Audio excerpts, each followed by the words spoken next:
Hello guys, welcome to our channel track anime, যেখানে আজকে আমরা দেখব ল্যাজারাসের এপিসোড 11। প্রথম দৃশ্যেই আমরা দেখি অ্যাবেল এখানে বর্ণনা করছে যে কিভাবে সেই ডক্টর অসংখ্য মানুষের ওপরে পরীক্ষা নিরীক্ষা করেছিল। তার উদ্দেশ্য ছিল তার নিজস্ব ড্রাগ ব্যবহার করে এর প্রতিষেধক তৈরি করা। কিন্তু এই কথা শুনে হার্শ বলে ওঠে, তাহলে এই হিসাবে শুধুমাত্র এক্সেলই একমাত্র ব্যক্তি যে জীবিত আছে। এরপর দৃশ্য বদলায়, আমরা এলেনাকে দেখতে পাই। সে অনুরোধ করছে, আমাকেও তোমার সঙ্গে নিয়ে চলো, কারণ আমি ছাড়া পপকর্ন হ্যাকারকে কেউ খুঁজে বের করতে পারবে না। এই কথায় ডগলাস বলে, ঠিক আছে আমি বুঝেছি, তবে আমিও তোমার সঙ্গেই যাব, যাতে আসন্ন বিপদগুলোর সঙ্গে আমি মোকাবিলা করতে পারি। এরপর আবার দৃশ্য বদলায়, আমরা দেখতে পাই হার্শ অ্যাক্সেলকে বলছে, তাড়াতাড়ি তুমি এভিডেন্সের সিকিউরিটি সেন্টারে চলে যাও, যাতে কেউ তোমার উপর হামলা করতে না পারে। অ্যাক্সেল জবাব দেয়, কিন্তু আমিই কেন? হার্শ তখন জানায় যে যাদের উপরে পরীক্ষা নিরীক্ষা করা হয়েছিল তারা সবাই মারা গেছে। এদিকে আমরা দেখি সেই হিটম্যান রাস্তার মাঝখানে লাফিয়ে পড়ে। পরের দৃশ্যেই সে একটা গ্রেনেড ছুঁড়ে পুরো ট্রাফিককে থামিয়ে দেয়। দৃশ্য আবার বদলায়, আমরা দেখি ডগলাস আর এলেনার প্লেন পাকিস্তানে ল্যান্ড করেছে। তারা বেরিয়ে পড়েছে। এলেনাও এই সময় তার ট্র্যাকার ব্যবহার করে পপকর্ন হ্যাকারের অবস্থান খুঁজে বের করার চেষ্টা করে। ডগলাস বলে, তোমার কি এখানে থাকাটা উচিত ছিল? এলেনা জবাব দেয়, যদি আমি না আসতাম তাহলে আমরা পপকর্ন হ্যাকারকে ট্র্যাক করতে পারতাম না। তখন ডগলাস জিজ্ঞেস করে, তোমার কি জ্বর হয়েছে? তোমার মুখ তো বেশ লাল হয়ে গেছে। এলেনা নিজেকে চেক করে আর বোঝে যে সত্যিই তার জ্বর এসেছে, কিন্তু সেটা সে প্রকাশ করে না আর বলে, আমি একদম ঠিক আছি। এদিকে দৃশ্য বদলায় ক্রিসের কাছে। তারা লক্ষ্য করে যে হার্শ কোথাও তাড়াহুড়ো করে যাচ্ছে। হার্শ জানায় যে এলেনা আর ডগলাসের পেছনে সরকার একটা এজেন্ট লাগিয়েছে। তারা কিছু লুকোচ্ছে, যেটা আমাদেরকে খুঁজে বের করতে হবে। ক্রিস বলে ওঠে, আমি আর বসে থাকতে পারছি না। আমি এমন কিছু জানি যা আমাকে সবাইকে জানাতে হবে, আর সবার আগে আমাকে তাদের সঙ্গে কথা বলতে হবে, যাতে যারা ডগলাস আর এলেনার পেছনে লেগেছে তারা সেটা বন্ধ করে।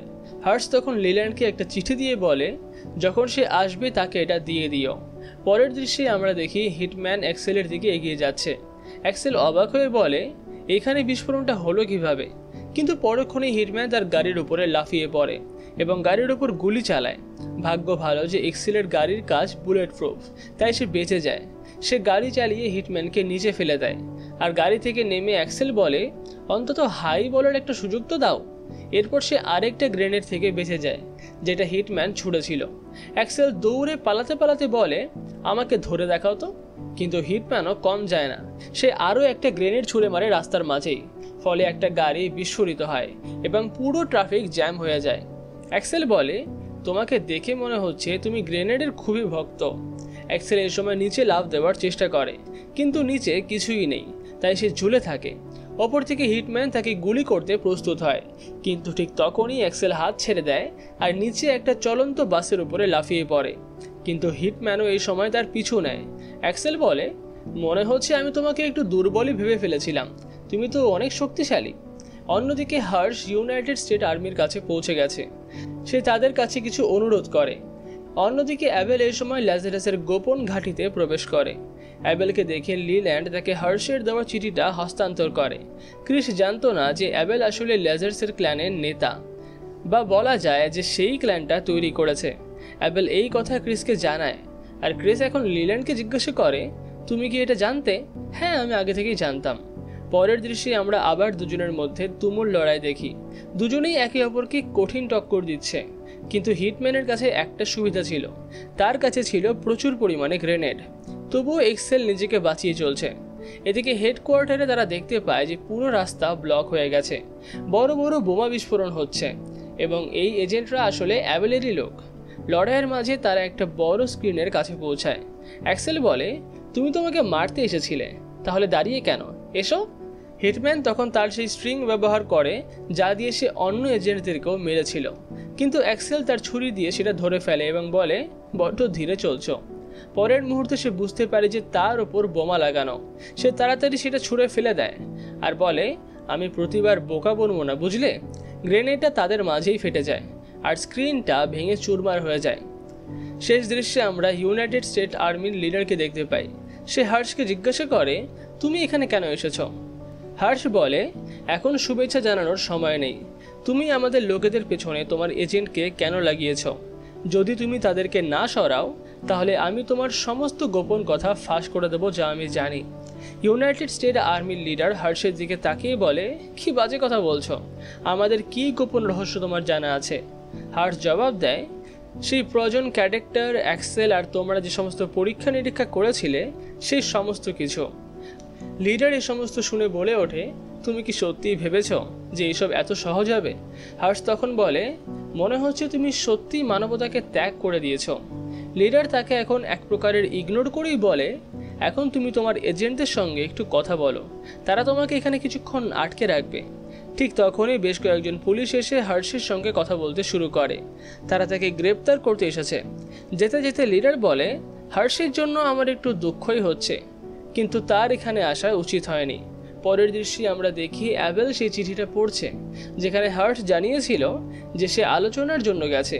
অ্যাবেল বলে, হার্শ এখনো ফিরে আসেনি, এর মানে নিশ্চয়ই আলোচনা ব্যর্থ হয়েছে আর তাকে গ্রেফতার করা হয়েছে। তখনই এরিক অ্যাবেলকে বলে, আমি কিছু ফুটেজ পেয়েছি। অ্যাবেল যখন সেই ফুটেজ দেখে তখন সে জানতে পারে যে একজন হিটম্যান অ্যাক্সেলকে মারার চেষ্টা করছে। এরিক বলে, আমি এর কোনো অবস্থান জানি না, এমনকি এই লোকটাকে সেই বিষয়েও আমার কাছে কোনো তথ্য নেই। অ্যাবেল বলে ওঠে, এক সেকেন্ড, এ তো সেই ফ্যান্টম হিটম্যান, আমি জানতাম না তো যে ও ফিরে এসেছে।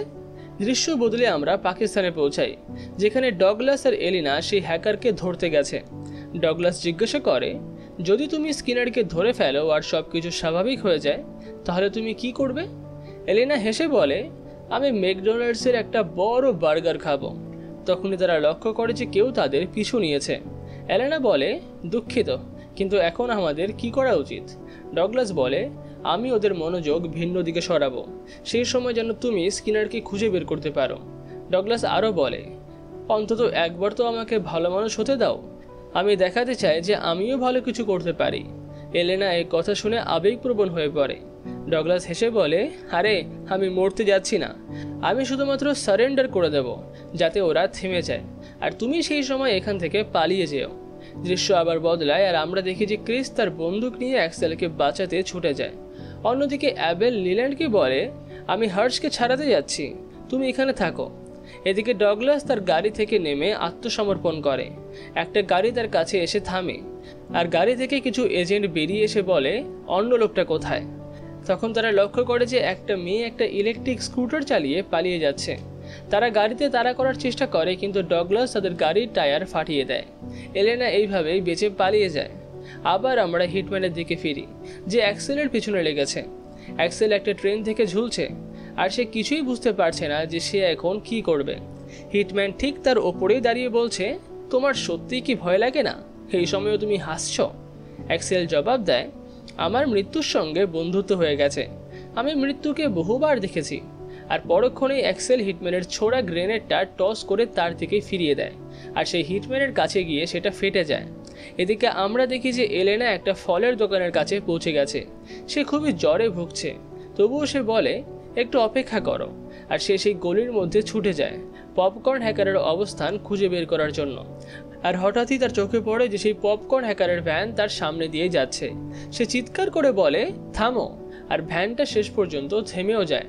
ভ্যান থেকে পপকর্ন হ্যাকার বেরিয়ে আসে আর এলেনাকে দেখে সে খুবই খুশি হয়, যেন সে তার জন্যই অপেক্ষা করছিল। এলেনাও এই সময় খুবই খুশি আর সে স্বস্তি পায়, কিন্তু পরক্ষণেই সে সেখানে জ্ঞান হারিয়ে ফেলে। তার শরীরের অবস্থা একেবারেই ভালো নয়। পপকর্ন হ্যাকার বলে, বাবরে, এর আবার কি হলো? অন্যদিকে অ্যাক্সেল কোনো মতে একটা বোর্ডে উঠে পড়ে আর সেই বোর্ড চালাচ্ছিল হিটম্যান নিজেই। অ্যাক্সেল বলে, তাহলে এটাই আমাদের শেষ লড়াই হবে, তাই তো? পরের দৃশ্যেই তারা দুজনেই তুমুল লড়াই শুরু করে। একজনের হাতে একটা বর্ষা আর আরেকজনের হাতে ছুরি। অ্যাক্সেল হিটম্যানকে মাটিতে ফেলে প্রচণ্ড মারধর করে। তখন হিটম্যান লক্ষ্য করে অ্যাক্সেলের গলায় একটা লকেট রয়েছে। হিটম্যান বলে, এই লকেটের মানে তো হান্টান। হান্টান ছিল একটা গোপন সংগঠন যারা বিভিন্ন ধরনের অ্যাসাসিনদের প্রশিক্ষণ দিত। হিটম্যানের মনে পড়ে যায় তার অতীতের কথা। সে মনে করে কিভাবে তাকে শেখানো হয়েছিল যে তোমার কোনো অস্তিত্বই নেই, তুমি শুধুমাত্রই একটা বিস্ট যে অন্যদের আদেশ মানবে আর হত্যার মেশিনের মতো কাজ করবে।